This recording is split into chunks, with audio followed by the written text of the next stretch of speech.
Summer వచ్చిందంటే చల్లచల్లగా బాదం milk అయితే తాగాలనిపిస్తుంది కదా. కానీ బయట దొరికే కల్తీ బాదం మిల్క్ కన్నా ఇంట్లోనే చాలా హెల్తీగా తయారు చేసుకోవచ్చు. ఎలాగో చూసేయండి. ఒక పాన్ పెట్టుకొని అందులోని వాటర్ అయితే వేసుకోండి. అది బాగా మరిగిన తర్వాత అందులోకి ఒక గుప్పెడు బాదం పలుకులు అయితే వేసుకోండి. అలాగే జీడిపప్పు కూడా ఒక 5-6 పలుకులు ఉండేలాగైతే వేసుకోండి.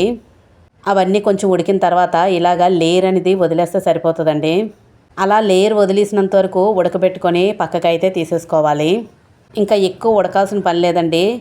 వీటంతటినీ ఒక ప్లేట్లోకి అయితే తీసేసుకుందాము. చక్కగా దాని మీద ఉన్న లేయర్ అంతా ఒలిచేసుకొని పప్పు అంతా ఒక పక్కకైతే పెట్టుకోవాలి. కొంచెం శుభ్రంగా కడిగేసుకోండి. ఇప్పుడు మిక్సీ జార్ తీసుకొని అందులోకి ఒలిచిన బాదం పప్పు జీడిపప్పు 2 వేసుకోండి. నెక్స్ట్ ఇందులోకి కొంచెం కుంకుమ పువ్వు అయితే వేసుకోండి. అలాగే ఒక 4 నుంచి 5 యాలకులు అయితే వేసుకోండి. ఆ తర్వాత మంచి కలర్ కోసం కొంచెం చిటికెడు పసుపు అయితే వేసుకోండి. ఇవంతా నలగడం కోసం కొంచెం మరిగించిన పాలైతే వేసుకొని ఇలాగ ఫైన్ పేస్ట్ లాగా అయితే చేసుకోండి. స్టవ్ మీద ఒక 1/2 లీటర్ పాలు అయితే పెట్టుకొని అవి బాగా మరిగిన తర్వాత మనం బాదం పేస్ట్ అయితే చేసుకున్నాం కదా, ఆ పేస్ట్ అంతా పాల్లో అయితే వేసేసుకోండి.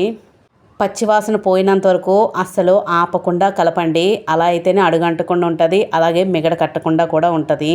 మంచి ఫ్లేవర్ అయితే వస్తూ ఉంటుందండి ఇలా ఉడుకుతున్నప్పుడే.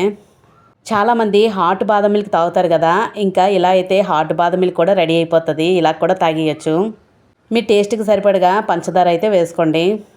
అలా వేసుకున్న తర్వాత అస్సలు ఆపకండి. ఆపితే మాత్రం అడుగంటుతుంది. అలాగే మిగడ కూడా కట్టేస్తుంది. అందువల్ల ఆపకుండా అలా కలుపుతూనే ఉండండి. ఇంకా పచ్చివాసన పోయినంత వరకు అలా ఉడికించుకున్న తర్వాత ఒక పొంగు వచ్చిన తర్వాత ఇంకా స్టవ్ అయితే ఆఫ్ చేసుకోండి.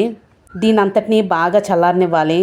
అలా చల్లారిన తర్వాత ఇలాగా వడకట్టుకోవాలండి. అందులోని మనకి ఎలాచీ అవని అలాగే మిగడ ఏదైనా కట్టినా కూడా అంత స్ట్రెయిన్ అయిపోతుంది. మనకి బాదం కూడా ఎక్కడెక్కడ చిన్న చిన్న పలుకులు ఉండిపోయినా కూడా అది కూడా స్ట్రెయిన్ అయిపోయి ప్యూర్ మిల్క్ లాగా అయితే వస్తుంది. ఇంకా వీడియో చూస్తే ఎవరైనా లైక్ అయిపోతే లైక్ అయితే ఇవ్వండి. అలాగే ఛానల్ని సబ్స్క్రైబ్ చేసుకోండి. ఇంకా మీ ఫ్యామిలీ ఫ్రెండ్స్కి ఎవరికైనా షేర్ అయితే చేయండి. చూసారు కదా ఆఖరిలోని ఎలాగైతే ఉండిపోయిందో అదంతా సెపరేట్ చేసి ఇప్పుడు మిల్క్ అయితే వచ్చింది కదా బాదం మిల్క్.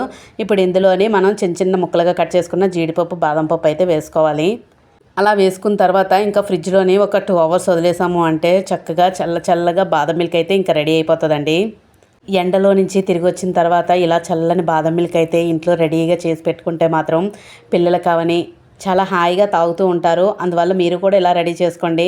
మీరు కూడా ఈ బాదం మిల్క్ని తప్పకుండా ట్రై చేసి కామెంట్ సెక్షన్లో ఎలాగొచ్చిందో కామెంట్ అయితే చేయండి. యాజ్ ఇట్ ఈజ్గా నేను చెప్పినట్టుగా మాత్రం చేస్తే మాత్రం పర్ఫెక్ట్గా బయట తాగే టేస్ట్ లాగే వస్తుందండి బాదం మిల్క్.